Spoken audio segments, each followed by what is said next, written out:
우리는 성경의 내용을 균형 있게 이해하는 것이 필요합니다.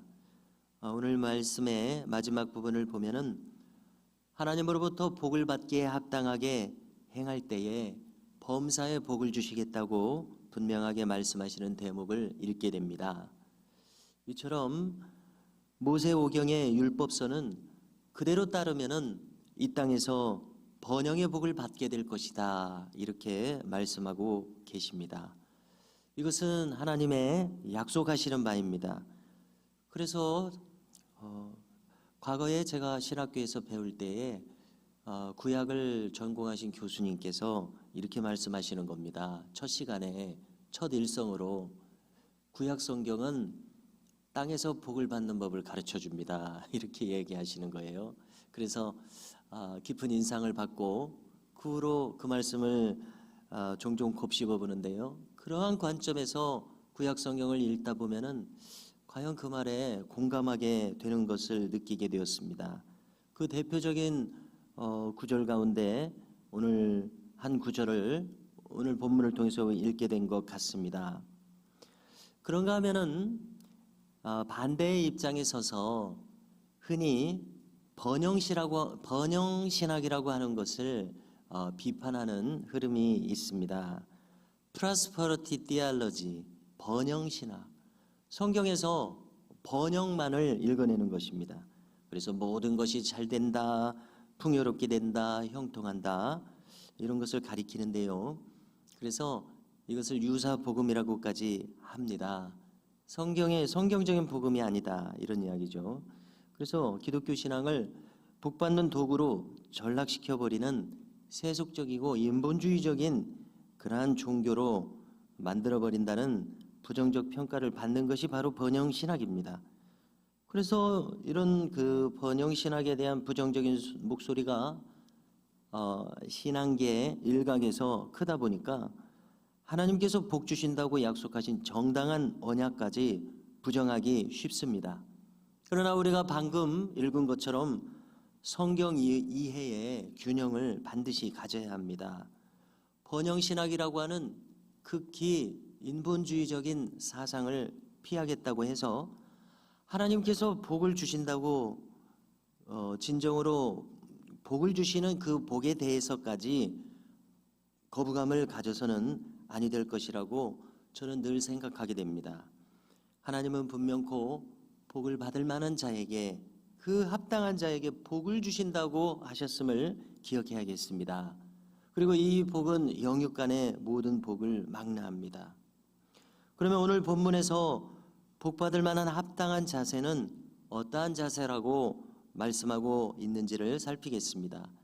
그것은 한마디로 매 1년에 11조를 하나님께 드리는 것입니다. 그리고 그 11조는 성전에 와서 드립니다. 하나님께서 그 이름을 두시려고 택하신 곳 회막 혹은 성전이 있는 곳입니다. 우리가 지난주도 살폈듯이 가나안 입성 초기에는 실로와 세겜입니다. 그 다음에 이제 예루살렘이 이제 다윗이 도읍을 정한 후로부터는 예루살렘 성전이 하나님이 택한 곳입니다. 그래서 지명은 말씀하지 않았지만은 바로 이러한 곳입니다. 이렇게 매년 나와서 11조를 드리게 되어 있습니다. 그 다음에 이제 오늘 본문을 보니까 거기서 그치지 않고 이 하나님께 드린 11조를 가지고 온 가족이 모여서 권속이라고 여기 표현이 되어 있죠. 축제를 벌이라, 이렇게 하셨습니다. 그래서 여호와 앞에서 함께 먹고 즐거워할 것이다 라고 축제적인 성격을 이 11조에서 말씀하시는 것을 우리가 읽게 되고요. 그 다음에 이렇게 11조를 성전에 가져와서 드리는 이유도 말씀하고 있습니다. 한 가지 이유만 있는 것이 아니죠. 구체적으로 레위인의 생활을 책임지기 위해서입니다. 오늘 본문에서도 언급하는 것은 레위인은 가나안 땅에서 나누어 받은 토지의 기업이 없습니다. 대신 여호와께서 그들의 기업이 됩니다. 우리가 이 레위 지파 중에서 아론의 직계 후손들은 전부 다 제사장이 됩니다. 그 외에 레위 지파의 후손들은 24 반차로 돌아가면서 성전에서 복무하면서 성전 제사, 성전 예배를 섬기는 레위인이 됩니다. 그래서 각 성읍에서 흩어져 살면서 돌아가서 예루살렘 성전에 와서 섬기는 이 레위인들의 생활을 책임지는 것이 바로 11조의 한 가지 의미입니다. 또 한 가지 더 있습니다. 이제 29절을 보게 되면은 매 3년째 11조는 예루살렘 성전까지 가지고 오는 것이 아니라 각 성읍에서 저축하라는 것입니다. 그래서 그것을 저축하여 어디에 사용하느냐 할 때에 자기 성읍에 거주하는 레위인 그리고 객, 고아, 과부들을 위해서 사용하라 이렇게 말씀하고 있습니다. 그러면 이것은 무슨 의미입니까? 토지소산을 주셔서 1년의 산물을 이렇게 소득으로 얻었을 때에 그 소득을 주신 하나님께서 바라시는 바는 자기만 먹고 배부르는 것이 아니라 여기 가난한 사람들, 소외된 사람들 그들에게 마음을 쓰라는 겁니다.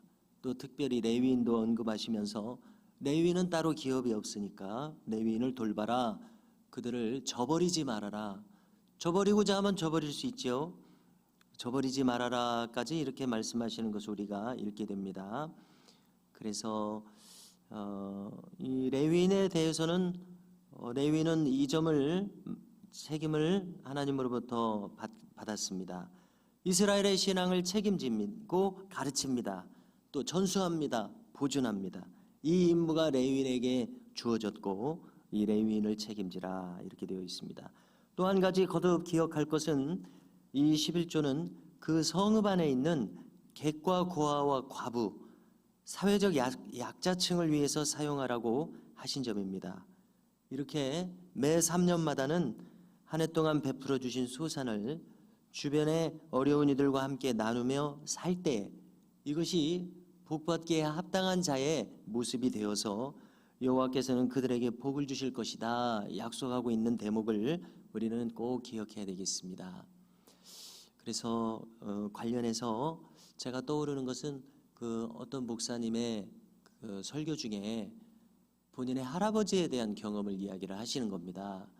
그래서 본인의 할아버지는 한국교회 초기부터 1세대 신앙인인데 어떠한 그 신앙생활을 하셨냐고 할 때 그 교회가 먼 곳에 있는데 자기 동네에 교회를 세우고 싶으신 겁니다. 그래서 주도하셔서 오랫동안 기도하시다가 교회를 세우셨는데 그 할아버지는 장로님이셨는데 어떠한 모습으로 살아가셨냐면은 꼭 1년에 한 번씩 동네 거지들을 모아다가 잔치를 벌였다는 것입니다.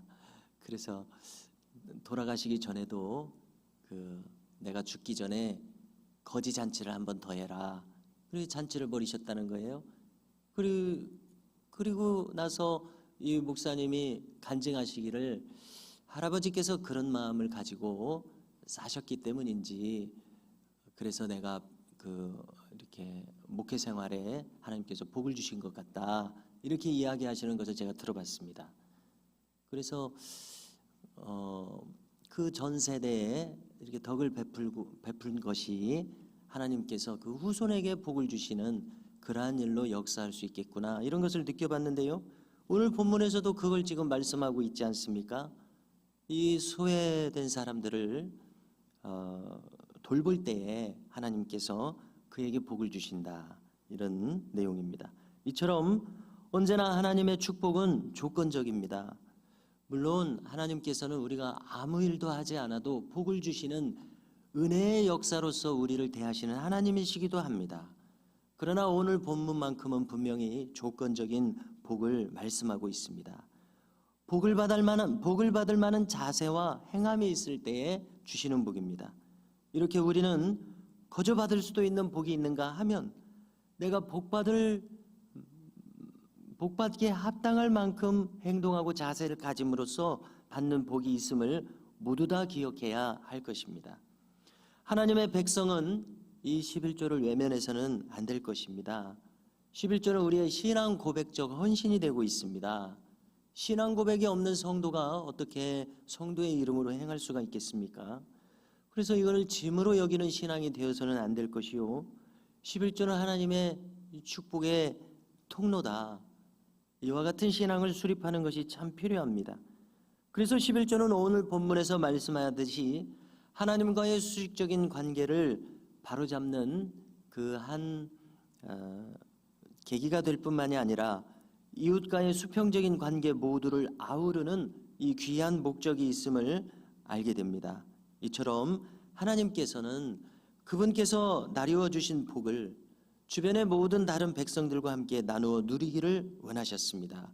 그래서 이와 같은 11조 정신을 우리가 오늘의 신앙생활에서도 그대로 실현하면서 하나님의 축복이 언제나 우리 위에 머물러 있고 뿐만 아니라 우리가 사랑하는 자녀손들 위에도 이러한 복이 계속 흘러 넘칠 수 있는 이와 같은 은혜가 우리 모두에게 있기를 간절히 소망합니다.